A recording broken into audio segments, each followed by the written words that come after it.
पहलगाम हल्ल्यातील दहशतवादी हाशिम मुसा काश्मीरमध्ये साथीदारांसह जंगलात लपून बसल्याची माहिती, सुरक्षा यंत्रणांकडून शोध सुरू.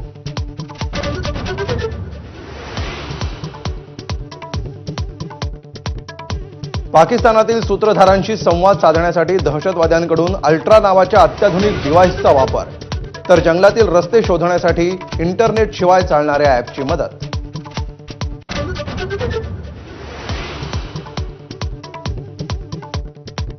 भारताचा पाकिस्तानला आणखी एक दणका. पाकमधून कोणत्याही मालाची आयात होणार नाही.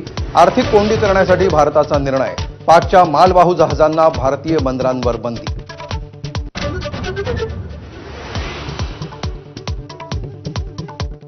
सिंधू नदीवर धरण बांधून पाणी अडवलं तर भारतावर हल्ला करू. बिथरलेल्या पाकिस्तानच्या संरक्षण मंत्र्यांकडून भारताला पुन्हा पोकळ धमकी.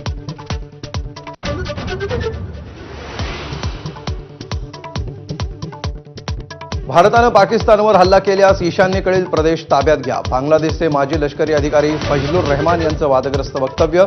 बांगलादेश सरकारची रहमान यांच्या वक्तव्याशी फारकत.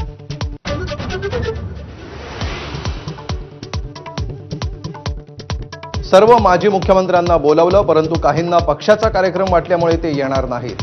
शरद पवारांना कार्यक्रम निमंत्रणावरून अजित पवारांचं स्पष्टीकरण, तर कार्यक्रमाकडे मवियाच्या माजी मुख्यमंत्र्यांचीही पाठ.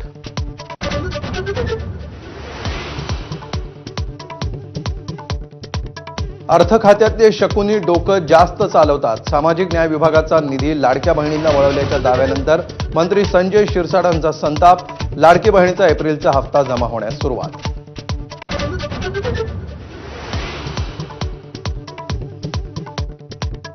पुण्यातील कार्यक्रमानिमित्त शरद पवार आणि उद्योगपती अदानी यांची भेट. पुणे विद्यापीठाच्या सायन्स अँड टेक्नॉलॉजी पार्कमधील कार्यक्रमात पवार आणि अदानी एकत्र.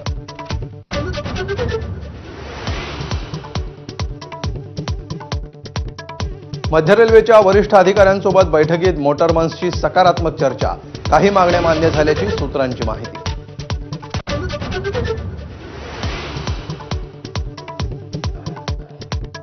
पुण्यातील नवले पूल परिसरामध्ये पुन्हा अपघाताचं सत्र सुरू. एका दिवसात 3 अपघातांमध्ये 3घांचा मृत्यू. पहाटे मर्सिडीजच्या धडकेत एकाचा मृत्यू. Headlines brought to you by Chitale बंधू.